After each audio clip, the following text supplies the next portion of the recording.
Assalamualaikum warahmatullahi wabarakatuh.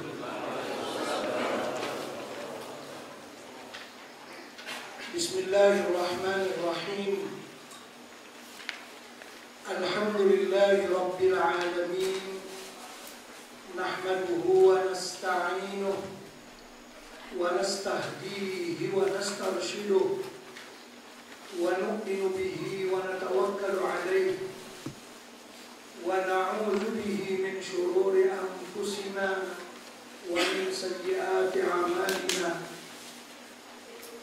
Allahumma salli wa sallim wa barik ala sayyidina wa maulana Muhammad wa ala alihi wa sahbihi ajma'in wa man tabi'ahum bi ihsanin ila yaumiddin. Subhanaka la ilma lana illa ma 'allamtana innaka antal alimul hakim. Rabbi shrah li sadri wa yassir li amri wahlul 'uqdatam min lisani yafqahu qawli. Bismillahi ma syaa Allah, la quwwata illa billahi ma syaa Allah. Kullu ni'matin minallahi ma syaa Allah. Al-khairu kulluhu biyadillah ma syaa Allah. La yasrifu as-su'a illa Allah. Amma ba'd. Yang dikasihi Fadil Ustaz Jamaluddin, pimpinan pondok, Fadil Ustaz Arif Yusuf sebagai pengusi, tuan-tuan dan puan-puan, ustaz-ustaz, dan semua yang hadir di majelis yang mulia ini. Alhamdulillah, pertama-tama marilah kita bersama-sama memanjatkan setinggi-tinggi rasa kesyukuran kehadrat Allah Subhanahu wa Ta'ala, di mana dengan limpahan taufik dan hidayah daripadanya, inayah daripadanya, dapatlah di malam yang mulia ini kita bersama-sama berhimpun di sini untuk berada dalam majlis ilmu yang mulia. Mudah-mudahan Allah Subhanahu wa Ta'ala memberi keberkahan kepada kita semua. Seperti apa yang telah difahamkan kepada tuan-tuan dan perempuan, di malam yang mulia ini diminta kepada saya yang berada ini untuk memperkenalkan dan menghuraikan secara ringkas sebuah kitab yang bertajuk 40 hadis penawar hati, yang kita tulis sekitar 25 tahun yang lalu.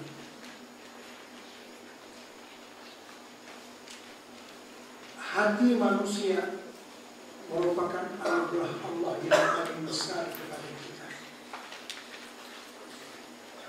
Hati pula dalam badan kita, dia sebagai raja. Apabila hati itu baik, akan baiklah segala amal perbuatan kita. Apabila hati itu rosak, akan rosaklah segala amalan kita. Jadi hati kita merupakan tempat pandangan Allah Subhanahu wa Ta'ala, dan tempat Allah Subhanahu wa Ta'ala memberikan penilaian kepada kita, penilaian kepada segala sesuatu yang kita laksanakan. Karena itu hati kita sangat mulia. Hatilah yang membezakan antara suatu amalan itu sah ataupun tidak, diterima ataupun tidak, pahalanya banyak atau sebaliknya. Ini semuanya tergantung kepada hati kita. Hati yang kita maksudkan itu ialah hati nurani, bukan hati sanubari, bukan hati seketul daging, itu tidak. Tetapi dalam hati yang seketul daging itu, di sana ada hati nurani yang abstrak, yang tak dapat dilihat oleh mata. Tapi hati kecil itu berada di dalam segumpal daging tadi. Itulah benda yang paling mulia yang dicipta oleh Allah Subhanahu wa Ta'ala dalam badan kita manusia ini. Dan disitulah tempat Allah Subhanahu wa Ta'ala meletakkan penilaian kepada segala apa yang kita usahakan. Dalam hukum fiqh, apapun perbuatan tidak sah kalau tidak diniatkan di dalam hati. Walaupun anggota lain sudah melaksanakannya, kalau hati kita tak ikut sama, maka apa yang kita laksanakan itu belum lagi berarti ataupun belum lagi sah. Katalah contohnya kita mandi wajib, walaupun daripada ujung rambut sampai ke ujung kaki kita dah basah, kalau kita tidak berniat mandi wajib, maka mandi itu tak basah, kena buat lain, karena dia tidak berniat dengan hati. Innamal a'malu binniyat. Hanya saja segala amal itu dengan niat, dan letak niat itu di dalam hati. Begitulah ibadat yang lain-lain lagi. Kalau kita berlapar 2 hari pun tak berniat puasa, tak dapatlah pahala puasa. Kalau kita berniat, maka baru dapat pahala puasa. Bahkan orang yang pintar menata dan mengatur hati dia akan mendapat bermacam-macam pahala dari satu amalan. Orang yang tidak pintar menata hati, amalan yang telah dilaksanakannya pun belum lagi sah atau belum lagi mendapat pahala. Karena itu kita perlu memberikan perhatian yang sewajarnya kepada hati kita tadi, yang merupakan mengesahkan segala amalan kita, menentukan diterima atau tidaknya amalan, dan menentukan besar atau kecilnya pahala daripada suatu amalan, dan juga yang menentukan berpahala atau berdosa daripada suatu amalan. Baik, jadi sepatutnya kita menyemak hati kita dengan saksama, dengan lebih daripada kita memperhatikan kepada anggota kita yang zahir. Karena sudah kita sebutkan tadi, dia merupakan tempat pandangan Allah. Dia yang banyak berusaha lebih daripada anggota yang zahir. Kalau kita misalnya duduk dalam majelis ilmu, katalah dalam suatu masjid, yang ini masjid kita surah ya. Katalah kita mengaji dalam suatu masjid selepas sembahyang maghrib. Di sana berbagai-bagai pahala yang kita dapat mengikut penataan hati kita. Orang yang hanya berniat mencari ilmu karena mengaji dapat pahala yang itulah satu. Tapi orang yang cerdik, dia mengaji selepas maghrib dalam masjid, pertama dia berniat tak mengaji, dapat pahala mengaji. Yang kedua dia berniat untuk beriktikaf, dapat pahala beriktikaf. Yang ketiga dia berniat untuk menunggu datangnya Isya dapat pahala menunggu sembahyang, yang pahalanya itu orang itu seakan-akan senantiasa dalam sembahyang walaupun duduk saja. Dan ada banyak lapisan lagi yang dia boleh pasang niat, lagi banyak niat yang dia pasang, lagi banyak pahala yang dia dapat. Padahal pekerjaannya cuma satu. Dia boleh tambah lagi niat sambil duduk di masjid, selain daripada 3 yang sudah kita sampaikan, berniat mengaji, berniat i'tikaf, menunggu sembahyang yang berikutnya, dia tambah lagi niat untuk bersama-sama duduk dengan orang-orang yang saleh. Itu ada pahala yang asli. Dia boleh tambah lagi niat menjauhkan diri daripada tempat-tempat maksiat. Itu pun satu qurbah kepada Allah Subhanahu wa Ta'ala. Dan mungkin yang lain-lain lagi. Satu pekerjaan ada 5, 6 sampai 7 macam niat yang kita pasang, maka sebanyak itulah pahala yang kita dapat. Bahkan kadang-kadang seseorang dengan niatnya mendapatkan pahala sebelum beramal. Sebelum beramal. Orang yang berniat untuk mengerjakan sesuatu kebaikan dan dia memang ikhlas dengan niat yang benar-benar nak buat benda itu, lalu ada halangan yang tak boleh tak jadi buat, dia dah dapat satu pahala. Bayangkan hati kita. Jadi pasanglah niat banyak-banyak yang baik-baik. Lagi banyak kita pasang niat, lagi banyak pahala yang kita dapat. Contoh, kalau kita berniat, saya insya Allah seumur hidup saya akan sembahyang berjamaah, insya Allah dapat pahala sembahyang berjamaah seumur hidup. Walaupun mungkin di antara hari-hari yang dia lalui itu, dia ada di hospital, ada di rumah sakit, tak dapat berjamaah, tapi dia dah ikhlas berniat untuk sembahyang berjamaah seumur hidupnya. Mungkin pada suatu hari dia sedang fokus tak dapat sembahyang berjamaah, itu pun dia dah dapat pahala sembahyang berjamaah. Ada halangan-halangan karena dia telah berniat, senang-senang dia dapat pahala. Tapi bukanlah jadi orang yang was-was. Bila orang bang sedang pohon, bila orang bang sedang pohon, itu bukan dia halal. Maksudnya orang yang ikhlas. Niat yang ikhlas itu bagaimana? Al-ikhlasu sirrun bainal abdi wa rabbih. Yang namanya ikhlas itu rahasia antara hamba dengan Tuhannya. Sungguh dia berniat macam itu, Allah Ta'ala Maha tahu dan dia akan memberikan pahala. Kalau dia main-main dengan Allah Ta'ala, tak ada alat. Karena hati itu tempat pandangan Allah Subhanahu wa Ta'ala. Kita sembahyang satu shaf sama dengan imam yang sama, pahala tak sama. Yang ini khusyuk lebih, yang ini khusyuk kurang.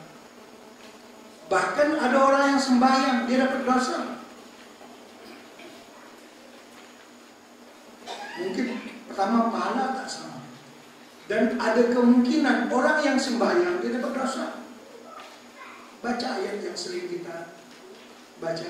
Fawailul lil musallin alladzina hum an salatihim sahun alladzina hum yura'un.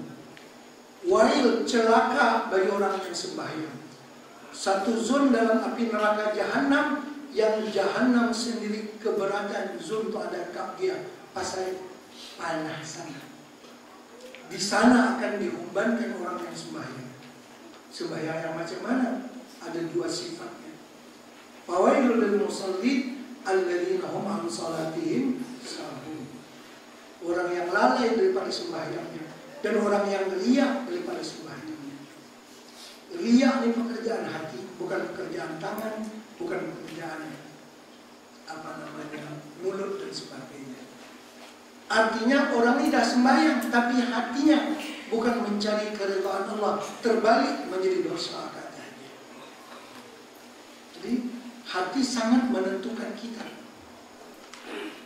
Bahkan mungkin yang mempelajari tentang sejarah hidup iblis dikatakan bahwa setiap tempat yang ada di atas langit itu sudah digunakan oleh iblis yang bernama Ajazil dulu ini untuk bersujud kepada Allah Subhanahu wa taala. Tapi karena dia takbur, aba wastakbara wa kana minal kafirin. Takabur ini pekerjaan dosa hati. Jadi aba wastakbara, dia enggan ini hati, dia tak mau. Dan dia pun takbur, wa kana minal kafirin, dan akhirnya dia diusir daripada syurga dengan sifat takabur dia. Takabur adalah dosa hati. Jadi orang yang takabur dalam hadis Nabi disebutkan tidak masuk surga orang yang ada di hatinya sifat takabur walaupun misqala zarrah, sedikit sangat.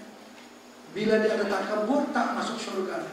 Bukan sekadar tak masuk surga, yang duduk dalam surga kena hambat keluar. Itulah iblis. Aba wastakbara. Kenapa tidak hambat keluar daripada surga? Karena dia qala fakhruj minha fa innaka rajim. Keluarlah engkau daripada surga, engkau orang yang terkutuk. Apa sebab? Aba wastakbara, takabur. Masalah hati. Padahal amaliyahnya Masya Allah, tabarakallah, sebelumnya. Tapi karena ada sifat takabur, karena ada sifat riya.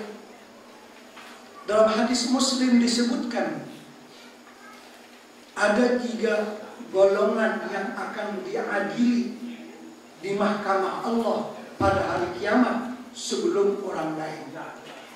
Mereka ini dibicarakan di mahkamah Allah sebelum orang lain. Yang pertama, orang yang mati syahid, yang dikatakan di dunia ini beliau itu mati syahid. Apabila dia dihadapkan kepada Allah pada hari kiamat nanti, Allah akan bertanya kepadanya, bagaimana keadaan kamu? Dia menjawab, ya Allah, ya Tuhanku, Engkau telah menanamkan dalam jiwaku pengorbanan, rasa nak berkorban yang tinggi, sehingga aku mampu untuk mati syahid di jalan-Mu. Allah berfirman kepadanya, engkau berdusta. Engkau berperang sampai gugur sebagai mati syahid itu bukan nak cari pahala di sisi aku, tapi engkau berbuat demikian nak mencari pujian daripada manusia, maka orang itu dihumbankan ke dalam api. Yang pertama, orang yang pertama sekali diadili, dibicarakan di mahkamah Allah. Yang kedua, orang yang alim. Ditanya Allah, bagaimana keadaan engkau? Dia menjawab, ya Allah, ya Tuhanku, Engkau telah memberi ilmu kepada aku, maka aku beramal dengannya, belajar dengannya, sampai aku mati meninggal dunia. Allah mengatakan, engkau bohong. Bukan bohong tidak berilmu, engkau mencari ilmu bukan ikhlas karena aku, tapi engkau supaya dihormati oleh manusia, disanjung oleh manusia. Maka orang ini pun akhirnya dilemparkan ke dalam api neraka. Ini hadis sahih dalam Sahih Muslim. Ada dalam kitab ini. Boleh rujuk semua yang saya cakap. Baik, yang ketiga, orang yang dikatakan dermawan. Allah bertanya kepadanya, bagaimana keadaanmu? Dia menjawab, ya Allah, ya Tuhanku, Engkau telah mengerniakan kepadaku harta benda yang banyak, sehingga tabung apapun saya derma. Mungkin banyak ada orang lain yang derma. Allah mengatakan, engkau pembohong. Engkau menderma supaya dipuji oleh manusia, bukan mencari keridhaanku. Maka yang ini pun akhirnya dihumbankan juga ke dalam api. Tuan-tuan tengok daripada hadis dan beberapa ayat Al-Quran, kita menyaksikan orang-orang yang telah membuat pada zahirnya ibadat ataupun perjuangan, tapi akhirnya masuk neraka. Pasal apa? Pasal hatinya rusak. Pasal ada penyakit yang ada dalam hati. Nah, karena itulah kita mesti belajar ilmu kebersihan hati. Kata Imam Al-Ghazali rahimahullah ta'ala, kita bukan hanya belajar bagaimana untuk melaksanakan ibadah, tapi kita kena belajar sama bagaimana untuk menjaga pahala ibadat yang telah kita laksanakan. Karena melalui hati ini banyak orang yang akan menjadi bankrupt pada hari kiamat nanti. Juga ada hadis itu dalam sini. Nabi kita pada suatu hari bertanya kepada sahabatnya, hadis yang sahih. Atadruna manil muflis? Kamu tahukah siapa orang yang muflis? Orang yang bankrupt? Sahabat menjawab, mudah saja ya Rasulullah. Orang yang bankrupt di kalangan kami, di kalangan kita, ialah orang yang duit pun tak ada, harta pun tak ada. Kalau duit tak ada, harta banyak, apa boleh no? Ya kan? Ini duit pun tak ada, harta pun tak ada. Yang itu orang yang bankrupt. Nabi kita bersabda, bukan itu yang aku maksudkan. Yang aku maksudkan orang yang bankrupt pada hari kiamat nanti. Oh, karena itu kami tak tahu. Maka Nabi kita menghuraikan. Orang yang bankrupt pada hari kiamat nanti ialah orang yang di dunia dulu banyak sembahyang, banyak puasa, banyak haji, banyak umrah, banyak baca Quran, dan yang lain-lain lagi. Pada masa yang sama di dunia dahulu, dia juga memfitnah orang, memukul orang, menyakiti hati orang lain, menzalimi orang lain, dan macam-macam lagi, mengumpat orang lain. Sehingga apabila dia disidang di hadapan Allah nanti pada hari kiamat di mahkamah Allah, bukan macam mahkamah dunia ini, mahkamah Allah, malaikat yang jadi polis, malaikat tak makan, tak minum, dan tak kawin. Dia tak boleh nak suap dia dengan apa, tak boleh. Ya kan? Pasal dia tak makan, tak minum, dan tak menikah. Kalau di dunia ini dia, waktu semua dia ada anak, dia boleh suap dengan duit. Tak boleh dengan duit, dengan perempuan boleh bagi. Macam cara duit. Baik.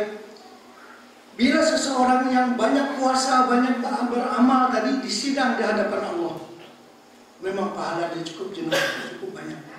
Banyak pahala dia. Tapi pada masa yang sama, dia mempunyai dosa terhadap orang lain, mengumpat orang lain, dengki kepada orang lain, dan sebagainya daripada akhlak yang mazmumah. Maka akhirnya, oleh karena dia mengumpat kepada orang lain, orang yang dia umpat tadi mau dibayar ya. Engkau mengumpat aku di dunia, dia kena bayar dengan pahala puasa dia, dengan pahala zakat dia. Begitu yang lain-lain lagi. Orang yang dia zalimi semua menuntut daripada pahala dia, sampai pahalanya yang banyak itu pun habis. Yang menuntut masih ramai lagi. Akhirnya diambil dosa orang yang dia umpat itu, misalnya dibebankan ke atas dia, lalu dihumbankan ke dalam api neraka. Itulah kata Nabi orang yang bankrupt. Dia kata macam banyak beramal di dunia, tapi di akhirat justru dia bankrupt. Kenapa? Karena dia banyak tidak memperhatikan kepada hati dia. Contoh sifat dengki ya. Nabi kita bersabda, iyyakum wal hasad, fa innal hasada ya'kulul hasanat kama ta'kulun naru al-hatab. Jaga oleh kamu akan sifat dengki. Karena sifat dengki itu akan memakan pahala, seperti api memakan kayu bakar sekejap saja. Bermakna dengki dengan sifat hati. Hati tak bersih, dia memakan pahala kita nanti pada hari kiamat. Iyyakum wal hasad, fa innal hasada ya'kulul hasanat kama ta'kulun naru al-hatab. Begitu seterusnya. Kalau kita perhatikan, jadi banyak orang yang menjadi korban pada di dunia ini sendiri, apakah lagi di hari kiamat nanti, karena daripada perbuatan hatinya yang tak dapat ditata. Kita sebenarnya begitu banyak memberikan perhatian kepada anggota yang zahir.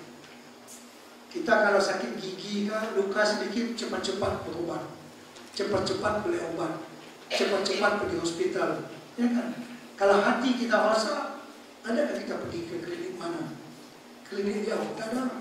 Ya kan? Orang yang pakar untuk membaiki hati ini pun tidak begitu ramai. Tapi mereka tu ada. Mereka tu ada. Tapi benda ni benda penyakit dalam, jadi benda ni bukan semua orang pandai. Ya kan? Bukan semua orang pandai. Kecuali guru-guru yang mursyid, guru-guru yang dididik oleh guru sebelumnya, yang mursyid juga. Guru itu pun dididik oleh guru yang sebelumnya sampai sanadnya kepada baginda Rasulullah SAW. Orang-orang yang begitu mereka dapat mengobati hati. Saya teringat satu peristiwa seorang sahabat Nabi SAW yang masih muda. Dia nak pergi mengaji kepada Sayyidina Utsman bin Affan yang menjadi khalifah pada waktu itu di Masjid Nabawi. Di tengah jalan, anak muda ini tertengok seorang perempuan yang cantik. Dia pun berhentilah situ. Yalah, masih muda lagi, tengok perempuan cantik pula. Dia bagi kenyang mata dia tengoklah, macam itulah. Terus dia mengaji. Sayyidina Utsman bin Affan pada waktu itu sedang mengajar. Tak lama selepas anak muda tadi duduk, Utsman bercakap masa dia mengajar. Itulah dia kata nak mengaji. Tengah jalan dia tengok perempuan macam ni, sebiji. Utsman sebut apa yang dia buat tadi. Kata orang tua itu orang mana? Tak apalah. Habis Utsman mengajar, sahabat tadi pun bertemu kepada Sayyidina Utsman bin Affan radhiyallahu ta'ala anhu. Dan dia bertanya, terus terang dia bertanya kepada Utsman bin Affan, awahyun unzila ba'da Rasulillah sallallahu alaihi wasallam? Apakah ada wahyu yang diturunkan setelah Rasulullah meninggal dunia? Karena kau sebut tadi sebiji yang saya buat. Saya. Utsman kata, ya wahyu tak ada turun dah. Nabi kita Nabi terakhir, wahyu tak ada lah. Itu dari mana?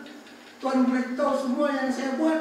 Utsman kata, ittaqu firasatal mu'min fa innahu yanzuru bi nurillah.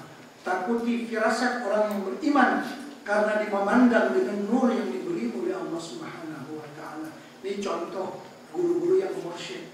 Dia boleh scan anak muridnya. Dia beritahu lah. Macam orang yang lama menegang mah lah. Dari 40 tahun menegang mah, sekali tengok dia tahu lah mainnya. Gini macam ni, gini macam ni, gini macam ni. Dia tahu. Karena dia berpengalaman. Kalau macam saya ini jauh sangat tak ada lah. Nah jadi guru mursyid jauh sangat dengan kejahilan kita. Cuma pengalaman mengajar itu ada lah sikit-sikit banyak. Saya ini kalau mengajar dalam lebih 35 tahun mengajar. Saya bukanlah saya ada ilmu kasyaf, tak ada. Ilmu pengalaman mengajar. Saya mengajar ini saya tahu lah. Yang muka ini berminat kita bercakap, yang ini kurang berminat, yang ini tunggu jam banyak kali 5 jam, yang ini tunggu wallahu a'lam, macam-macam besar. Kalau tak itu saya boleh tengok mata, saya tahu lah. Ini di kalangan tuan-tuan perempuan, yang ini minat saya cakap, yang ini kurang minat, yang ini dia dengar cakap kita tapi fikiran ini gimana? Ada kan? Ya, itu cuma pengalaman mengajar saja lah. Saya tak ada punya ilmu rohaniah macam seperti apa yang punya. Tapi ini semuanya daripada kebersihan hati sebenarnya. Hati yang bersih. Hati yang bersih. Tempat pandang Allah bersih. Dengan mujahadah. Maksud mujahadah itu usaha. Mana boleh tak usaha? Kena berusaha. Dan dipimpin oleh orang yang mengerti pula dalam bab ini. Kalau tuan-tuan nak tengok keluasan bab ini, sila rujuk kitab Ihya Ulumuddin juzuk yang ketiga. Pada muqaddimah dan bab-bab yang berikutnya, 2-3 bab yang selepas itu, Al-Ghazali rahimahullah ta'ala berbicara tentang hati manusia, ajaibil qalb, kehebatan hati, bagaimana cara kontrol hati, bagaimana cara memanfaatkan hati, bagaimana hati kita yang rusak, macam mana kita tahu. Ada konsep itu Al-Ghazali berbicara dalam kitab Ihya Ulumuddin. Atau tak baca Ihya, bacalah Sayrus Salikin juzuk 3. Itu pun juga berbicara masalah hati. Namun tidak setajam apa yang Al-Ghazali berbicara dalam kitab Ihya Ulumuddin. Patut sangat kita kena perhatikan hati. Karena Allah berfirman, yauma la yanfa'u malun wala banun illa man atallaha biqalbin salim. Pada hari kiamat tidak berguna segala-galanya, harta, anak-anak, semua tak berguna, kecuali orang yang datang menghadap Allah membawa hati yang sehat. Tak sehat, tak diterima ibadahnya. Illa man atallaha biqalbin salim. Bermakna kita banyak taksir dalam bab hati, tak banyak mempedulikan. Seperti apa kita mengambil peduli masalah anggota yang zahir kita. Sepatutnya kita mesti belajar sungguh-sungguh bab kebersihan hati.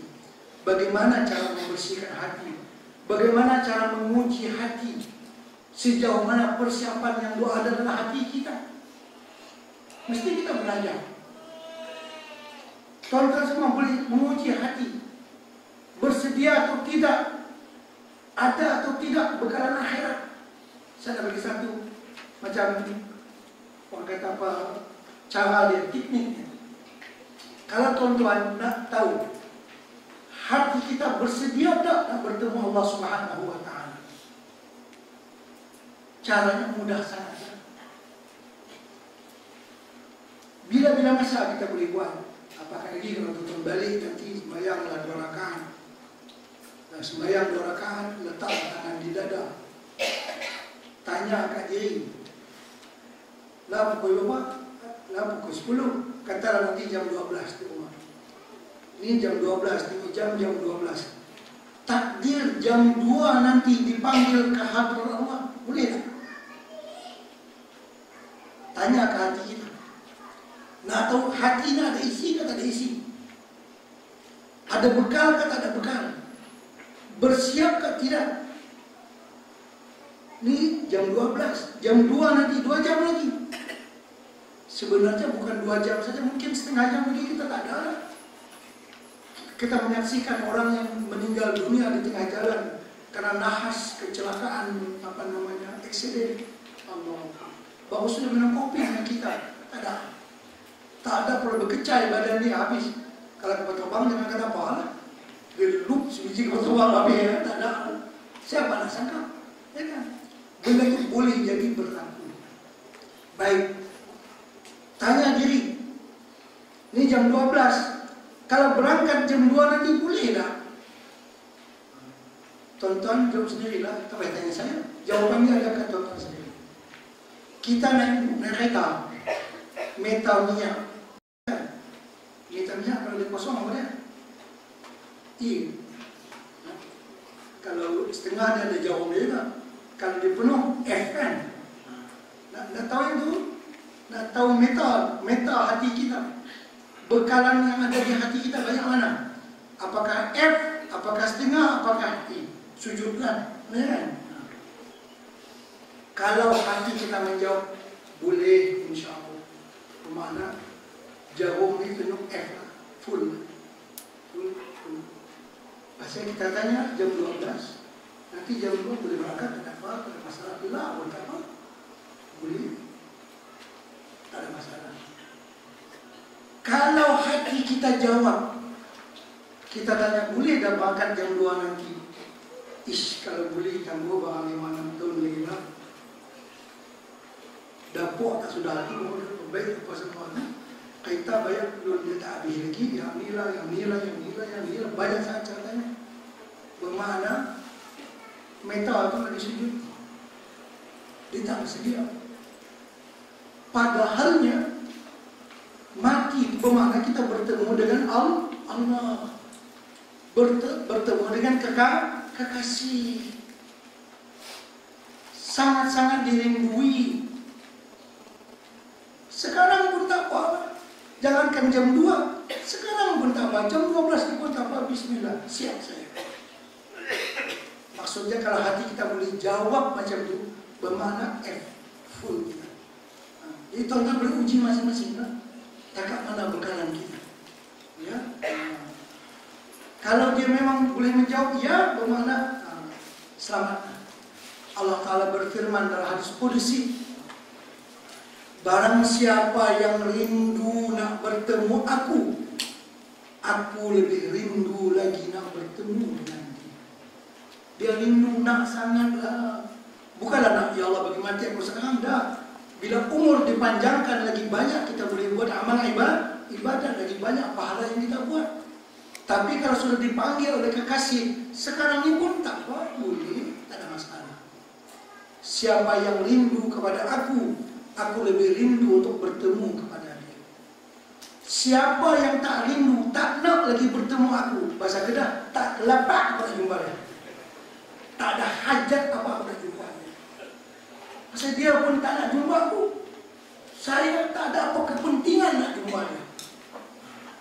Jadi adakah di hati kita rasa rindu bertemu dengan Allah? Bermakna bekalan kita dah penuh. Kalau tak sampai macam dia tak berani jawab, bermakna kita boleh suka sampai di mana kita punya persediaan hati kita. Jadi jangan sampai menjadi orang yang disebutkan dalam surah As-Sajdah, dibaca tiap pagi Jumat sebagai peringatan kepada kita. Bila dah masuk dalam kubur baru berkata, Rabbana absarna wa sami'na farji'na na'mal salihan inna muqinun. Ya Allah, sekarang baru nampak yang Ustaz cakap hari itu ini. Hari itu macam nak kisah sana. Baru nampak kebetulan yang Ustaz cakap hari itu ni. Saya tak dan nak buat apa-apa, lah boleh dah nak balik ke dunia. Rabbana absarna, sekarang baru kami nampak. Wa sami'na, baru nak dengar. Farji'na, kembalikan kami ke dunia. Kami nak berbuat amal saleh. Tapi tak ada. Itu ibarat nasi jadi apa namanya, bubur, tak boleh balik. Ya kan, tak boleh balik. Kalau balik, pakai lari. Tak apa, yang apa tunggu yang dibuat-timbui pula kan. Semua pakai lari belakang. Dalam sebuah kitab tafsir disebutkan, seandainya permintaannya ini dikabulkan, orang yang dalam kubur tadi tak apalah, malaikat berkira, aku kasihan ke Ahad, tak apa, jom saya hantar balik. Mana hidup baliklah ke dunia, tak apa, boleh kira. Baik, seandainya dikembalikan dia ke dunia, kesedarannya itu boleh bertahan takak 6 bulan. Lepas itu lipat balik macam saya juga. Takak 6 bulan, ketahuan. Takak 6 bulan. Itu kalau dia tak mengaji. Orang yang mengaji ini tak mati lagi pun dia dah merasa takut kepada Allah Ta'ala, ya kan? Orang yang tak mengaji ini memang sudah mati betul-betul. Mohon ke dunia, boleh balik. Dia boleh tahan takak 6 bulan. Lepas itu dia balik macam saya. Tengoklah masyarakat kita. Waktu berlaku kematian di sebuah rumah, tak ada dalam Hindustan pun tak ada, lagu Piramli pun tak ada kematian kan. Kita radio Malaysia kalau menteri mati, tak ada mengengek, semua Quran semua kan. Sehari itu lepas itu dia mengengek balik. Di rumah katalah bapa macam meninggal dunia, kakak berapa hari lah sengat. Dia lepas 2-3 minggu, lepas sebulan ni bunyi sikit, lepas 3 bulan dah itu pula tak ada. Itu kesedaran. Tak dimaintain dengan majlis saya. Nak kena buat. Yang ni mesti kena buat. Rugi kalau kita tak buat. Apakah lagi tuan-tuan dan perempuan yang duduk di pondok, saya tengok di pondok ni umur bincang kan. Umur yang apa namanya, semua warga Intan itu syukurlah umur telah dipanjangkan oleh Allah. Cuma kadang-kadang dalam kita pun ada sebuah hadis Imam At-Tirmidzi meriwayatkan, a'dzarallahu limri'in hatta idza balagha 60 sana. Allah masih menerima uzur seseorang kalau dia mati sebelum 60 tahun. Maksudnya begini, seseorang yang minta uzur di hadapan Allah pada hari kiamat nanti, ya Allah, ya Tuhanku, saya minta maaf banyak-banyak, tak dan nak beramal. Pasal meninggal dunia masa itu umur 55 saja. Tak dan. Orang yang meminta uzur di depan Allah, dan dia meninggal dunia umur 50 lebih, itu masih lagi diterima oleh Allah Subhanahu wa Ta'ala. Mungkin diterima. Tapi bila 60 tahun ke atas, dia minta, ya Allah, minta maaf saya, itu tak ada nak beramal. Umur berapa? 60 ni kalau kerja-kerjaan pun dah pincin. Anak-anak pun biasa dah lepas dah. Kalau kita orang meninggal dunia umur 50, anak-anak pun ada yang tak kahwin lagi, macam-macam lah kan. Jadi kalau cari belanja macam-macam lah. Mana kalau dia mati masa tu, boleh kira lagi. Tak ada lah anak beranak banyak apa semua betul ni, tak lepas lagi. Tapi kalau 60 ni biasanya lepas lah. Ya kan? Kalau kerja pun dah pincin lah. Kalau kerja memotong pun, anak boleh tolong lah. Ya kan? Umur 60 tu elok sangat kena duduk pondok macam ni kan. Itulah. Elok sangat lah. Makan pun dah banyak ada orang tu macam ni kan. Dia muda-muda dulu 2-3 pinggan habis kan. Main tua-tua ni duduk pinggan ya kan. Tak banyak kena belajar, tak banyak. Boleh duduk pondok lah macam tu lah. Elok sangat.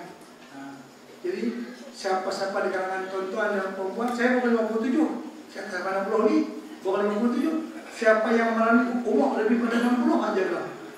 Peruntukan tak ada. Dia nak minta kata depan Allah, ya Allah, aku tak dan hari itu nak beramal pasal kalut dengan apa ni. Tak apa, Allah terima. Minta lepas pencen, dia bukan niaga baru pula. Pencen ni maknanya kerajaan syarikat tu faham. Engkau dah berumur 50 lebih, 60 lah kata pencen lah. Berapa? 55 kan? Ada skim awal ni tu. Anggaplah 55 dah pencen. Kan? Maknanya kerajaan pun faham. Engkau dah sekian tahun berkhidmat dengan kerajaan. La tak apalah. Engkau berada di senja usia. Duduklah di pondok, duduklah di rumah, berzikirlah banyak-banyak, bekerja mengaji apa semua, supaya engkau mengakhiri kehidupan dengan kebahagiaan yang baik, mendapat husnul khatimah. Ini tak pencen-pencen, bukan syarikat niagaan. Kadang-kadang duit dia kaya. Kalau kata dia 5 kali hidup pun cukup kan. Mana hidup mati. 60 tahun umur tak habis kekayaan yang ada di mana. Cuba macam nampak macam tak ada apa-apa. Kesian. Kenalah bersiap sedia di akhir usia, di senja usia. Karena ada warning tu, bila umur 60 tahun, maka keuzuran itu tidak diterima lagi. Kalau kita lihat sejarah para ulama zaman dulu, Nabi kita 63. Ini contoh imam-imam yang hebat. Kata Imam An-Nawawi, bukan hebat Imam An-Nawawi. Umur beliau cuma 46 tahun. Yang mengarang kitab satu Al-Mani yang berada. Umur berapa? 46 tahunnya. Kita 64. Berapa bulan? Tak ada apa lagi. Masya Allah. Tak bersiap lagi. Imam kita Asy-Syafi'i umur hanya 54 tahun. 54. Imam Al-Ghazali hanya umur berapa? 55. Muda pada kita. Tapi walaupun dia muda, sampailah hidup lagi. Sampailah berkata lagi. Sampailah pahala itu masuk lagi dalam kubur dia. Hebatnya mereka. Imam Nawawi dengan kitab yang dia karang, Imam Syafi'i dengan kitab yang dia karang, Imam Al-Ghazali dengan kitab yang dia karang, baik di Malaysia, di Mesir, di rata dunia. Berkata Imam Al-Ghazali, berkata Imam Asy-Syafi'i, berkata Imam An-Nawawi. Imam Ghazali yang meninggal dunia 931 tahun. Imam Ghazali masih berkata lagi. Ini cantik. Dan meninggal dunia ribuan tahun masih berkata. Orang doa rahimahullahu ta'ala. Ini bijaklah manusia macam ni. Ada orang yang dia masih hidup, orang yang dia mati. Buat sesak dunia kan, orang cuma tidak. Tak mau dia, ya kan? Dia tu hidup lagi lah, orang tengok muka luat yang dia dah meninggal ribuan tahun, dia hidup lagi. Dia berkata lagi, pahala itu jujur lagi, jenuh lagi pahala. Untungnya orang itu, ya kan? Kita kan ada 3 macam kan, bila kita mati pahala masih mengalir kepada kita. Idza matal insanu inqata'a anhu 'amaluhu illa min 3. Seorang manusia kalau meninggal dunia terputuslah amalnya sendiri, bukan amal yang orang kirim untuk dia, itu lain. Kita baca tahlil kirim ke dia tuh sampai. Ini maksud terputus amalannya sendiri. Jangan silap paham nanti dari ini kata tahlil ramai. Tetap paham makna hadisnya. Maksudnya amalannya sendiri terputus. Yang orang lain kirim itu cerita lain. Kecuali dari 3 sumber. Ini walaupun dah mati masih lagi mengalir pahalanya. Pertama, sadaqatin jariyah. Dia bersedekah jariyah. Dia wakaf tanah untuk buat pondok, wakaf tanah untuk buat kebajikan, untuk orang mengaji. Sampai bila-bila basah dia dalam kubur akan dapat pahala. Masih itu pun pahala. Dalam kubur pun akan terus masuk selama orang guna tanah itu benda-benda yang baik. Karena itu Sayyidina Abu Bakar As-Siddiq radhiyallahu anhu orang yang sangat bijak. Tonton tengok tapak Masjid Nabawi yang asal. Tapak Masjid Nabawi yang asal itu wakaf Sayyidina Abu Bakar As-Siddiq radhiyallahu anhu. Sewaktu Nabi kita sampai ke Madinah dan onta Nabi pun pakik di tempat Masjid Nabawi yang ada sekarang ini, Nabi pun berkata kepada sahabatnya, di sini ya Allah mengizinkan aku untuk membuat masjid. Disukat, dikira, ditanya siapa buat tanah apa semua. Tanah milik Sahal dan Suhail Bukhari. Kira apa harganya? 200 dinar. 200 dinar kalau sekarang sedinar lebih kurang 500. Mana 200 berapa? Dalam 1.000 lah kita. Lebih kurang ini. Dah tahu harga tanah itu 200 dinar. Kalau 1 dinar 500 ringgit, bermaknakan 200 kali 500 ringgit 1.000 lah kan? Belum lagi Nabi kita bercakap kepada sahabatnya, saya ni nak buat masjid kami, marilah kita bukit derma sikit, ya kan? Wakaflah di tanah. Belum lagi Nabi kita bercakap demikian, Abu Bakar dan Umar satu ucap, ya Rasulullah, ini di 200 dinar untuk tuan beli tanah. Jadi tanah Masjid Nabawi termasuk Raudhah itu wakaf Sayyidina Abu Bakar As-Siddiq radhiyallahu anhu. Kita mengaji malam ini pun Abu Bakar dapat pahala. Kalau mari pada sana semua cakap. Nabi kita mengajarkan sahabatnya di situ. Selama mana umat yang mengaji mulai zaman Nabi ya, sampai hari ini Abu Bakar dapat pahala. Cerdik semua Abu Bakar. Pintar semua. Tuan-tuan kalau pergi ke Madinah, tengok bila masuk ke Babus Salam. Kan kalau sini kiblat Babus Salam sebelah sana. Ya kan? Menara yang apa? Yang tajam Babus Salam.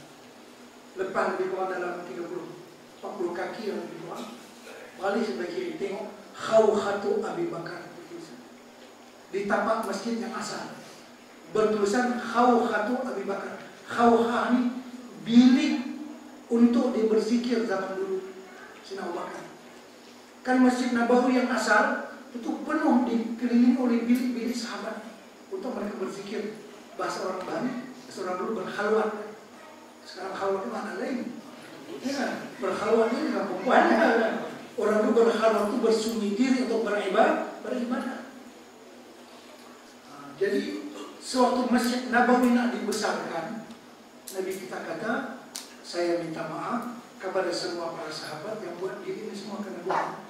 Asal masjid nak dibesarkan, kecuali bilik wakaf tanah hari itu tiada itu yang ada bertulisan apa ya? Bertulisan Khawkhatu Abi Bakar. Tuan-tuan pasang tak? Pasang tak? Dari muka yang sempurna. Tak tengok Khawkhatu Abi Bakar. Mesti tengok. Nanti kalau film nanti tengok. bilik khas untuk Abu Bakar. Yang lain semua cancel, kecuali Abu Bakar. Sampai sekarang bertulisan, walaupun biliknya tidak ada, tapi situ lah tampak. Cerdik sungguh Abu Bakar. Jadi sehebat mana kita beramal, Abu Bakar dapat putus tek pahala rezeki kita. Oh senang lah dia sekali.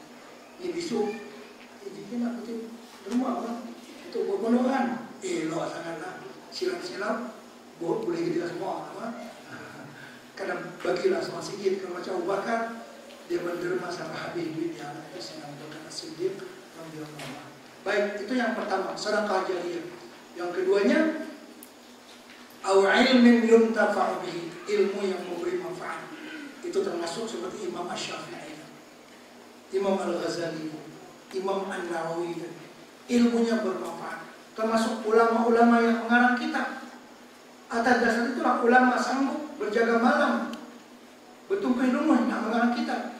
Dan kitab dia akan dibaca kadang sahabat dia mati ratusan tahun dalam kubur lalu baca kitab dia. Macam kita pada hati ini, Masya Allah, Tabarakallah, lebih dari 50 kali syok.